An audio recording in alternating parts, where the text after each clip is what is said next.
का इंतजार तो करना ही होगा, लौटूंगी सर आपके पास, लेकिन गरिमा हमारे साथ जुड़ गई है, हमारी सहयोगी बेंगलुरु से, और उनके साथ मेहमान हैं।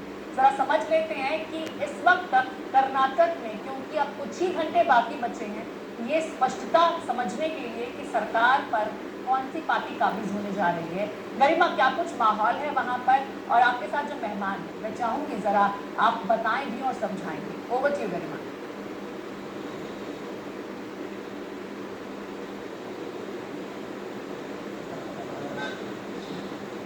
अभी जब प्रीति आप मुझे सवाल पूछ रही हैं तो मेरे दिल की धड़कन बढ़ रही है, जबकि मैं इस पूरे प्रोसेस का निश्चित तौर पर हिस्सा हूँ, और क्योंकि कर्नाटक को देख रही हूँ, समझ रही हूँ 4-5 दिनों से, बल्कि 6 दिनों से, इसलिए सबसे ज़्यादा जो बड़ा यक्ष प्रश्न ये है कि एग्जिट पोल्स में सबकी धड़कनें बढ़ा दी है। कांग्रेस भी एब्सोल्यूट मेजॉरिटी की तरफ बढ़ती हुई तो नहीं दिख रही है, लेकिन सिंगल लार्जेस्ट पार्टी बन रही है। अलावा इसके हंग असेंबली का भी इशारा है, और इशारा इस बात का भी है कि बीजेपी भी सरकार बना सकती है। तो बहुत सारे खास मेहमान मेरे साथ हैं, ज़्यादा नहीं बोलूंगी, बस 224 सीटों का ये गणित है जो कल का सूरज उगेगा, वो अपने साथ चिट्ठी लेकर आएगा कि किसके दरवाजे पर उसे हार की चिट्ठी डाल देनी है और किसके दरवाजे पर उसे जीत की चिट्ठी डाल देनी है। मेरे साथ विपिन कुमार सिंह है जो कि सोशल एक्टिविस्ट हैं, आर्मी रिटायर्ड है। मेरे साथ प्रवीण पांडे है जो कि आईटी प्रोफेशनल है, और इनका यहाँ रहना इसलिए इस अंदाज में खास है क्योंकि कर्नाटक की बेंगलुरु जो सिटी है उसे आईटी हब कहा जाता है। तो आईटी प्रोफेशनल है प्रवीण पांडे, और इसके अलावा सोशल एक्टिविस्ट हैं। मेरे साथ अशोक अकेला है जो कि बेहद सीनियर जर्नलिस्ट हैं, कर्नाटक को बहुत अच्छी तरह समझते हैं, और पीछे आप देख रहे हैं कर्नाटक की बड़ी प्रबुद्ध जनता मेरे साथ है, क्यों इसलिए समझना एक एक करके शुरू करते हैं। अशोक जी झुकता हुआ नजर आ रहा है, आप कांग्रेस की तरफ झुक रहे हैं। प्रवीण पांडे मेरे साथ। प्रवीण जी, आप आईटी प्रोफेशनल है, और ये आईटी हब है जहाँ पर हम खड़े, थोड़ी बस दूर पर एक आईटी हब देखिए, हाँ, मान्यता टेक पार्क आप देख रहे हैं। Sir, what do you believe, क्या हो रहा है? कर्नाटक का पॉलिटिक्स थोड़ा सा डिफरेंट है, मैं थोड़ा सा आपको समझाना चाहूँगा। यहाँ पे पहली जो पॉलिटिक्स है वो दो कम्युनिटी के आसपास में होता है, लिंगायत और वोटालिंगा।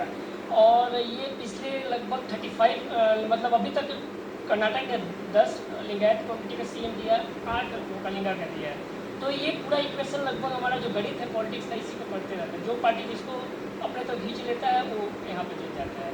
और एक और लहर थी क्या किसी की, बीजेपी या कांग्रेस में से? बिगिनिंग में बीजेपी की कांग्रेस की लहर थी, मानना पड़ेगा, लेकिन लास्ट मोमेंट में जब मोदी जी यहाँ आए, लगभग मान के चलिए 20% उन्होंने वोट को पूरा शिफ्ट कर दिया बीजेपी की तरफ। तो मोदी जी के देखिए, यहाँ पे बीजेपी के साथ सबसे बड़ा प्रॉब्लम है कि उसका बीजेपी में कभी आप देखिएगा ना, स्टेट स्ट्रॉन्ग नहीं होता है, हमेशा सेंट्रल स्ट्रॉन्ग रहता है। जब स्टेट स्ट्रॉन्ग होता है तो सेंट्रल को ऑक्युपाई कर लेता है। अच्छा, अच्छी है सर, मैं यहाँ से एक और स्विच करती हूँ इस डिबेट। अगर कांग्रेस के साथ जाते हैं तो कंफर्म वो सीएम बनेंगे, बीजेपी के साथ आएंगे तो उनको थोड़ा कॉम्प्रोमाइज करना पड़ेगा। लेकिन सर, ये स्टेट वेलफेयर में तो है नहीं कि बार बार हंग असेंबली आ जाती है, एग्जीक्यूशन लो हो जाता है, बहुत सारी और दिक्कतें होती है, कॉमन मिनिमम प्रोग्राम पर अटक जाते हैं तमाम लोग, तो कैसे ये चल नहीं पाता। लास्ट टाइम मेरे कुमार स्वामी ने जो कांग्रेस के साथ गवर्नमेंट बनाया, चला नहीं, बहुत सारा प्रॉब्लम आता है। तो मोस्ट प्रॉब्ली हम प्रे करते कि एक ही को ज़्यादा जाए, पर करती नहीं ना सर कर्नाटक की जनता। सर, जनता है आप सर। अभी मल्लिकार्जुन की बात करिए कि भाई मोदी, उनको कोई मतलब नहीं है स्टेट लीडरशिप से। स्टेट मतलब कोई भी स्टेट ले लीजिए, गुजरात ले लीजिए, कोई भी स्टेट ले लीजिए, उनके लिए बीजेपी मतलब नरेंद्र मोदी। ये क्या एक फैंटेसी है, ये क्या एक दीवानी? मोदी जी का जो काम करने का तरीका है ना, काफ़ी बढ़िया है। कभी हम लोग इमेजिन नहीं कर सकते थे कि जो अभी मोदी जी ने जो काम करके दिखाया है। लेकिन एग्जिट पोल तो बिल्कुल अलग बात है। अब एग्जिट पोल कह रहा है क्योंकि यहाँ लोग पिछली बार का जो एग्जिट पोल था 2018 का, वो ऑलमोस्ट एक्यूरेट रहा। एग्जिट पोल पे भरोसा कर सकते हैं, लेकिन यहाँ पे देखिए, मैं बोल रहा हूँ जेडीएस के साथ किंग मेकर होगा, और it will most probably JDS most probably BJP के साथ भी आ सकता है, मुझे ऐसा प्रेडिक्शन लग रहा है। अगर ये होगा तो स्टेट के लिए अच्छा होगा, क्योंकि सेंटर से फंड भी आएंगे, और ये इस ओवरऑल डेवलपमेंट में अब देखिए बीजेपी गवर्नमेंट में हाईएस्ट FDI कर्नाटक को मिला है। तो ये एक रीजन है, एक जब सेंट्रल डबल इंजन का सरकार रहता है तो इसमें एक एडवांटेज मिलता है कि get lot of fund, lot of यहाँ पर ऑलरेडी। लेकिन वो इस्तेमाल हो रहा है कि नहीं, ये भी बहुत इंश्योर करने की। इन्होंने जो लास्ट मोमेंट में किया ना बजरंग दल पर बैन वाला, वो मोमेंट इनको वो बहुत उन्होंने अपने पैर पर कुल्हाड़ी मारा। ये सवाल पर ये सवाल हक असेंबली हंग असेंबली या sir Congress BJP Going by the polls, Congress looks majority. Congress looks majority. आपका सर क्या प्रेडिक्शन है?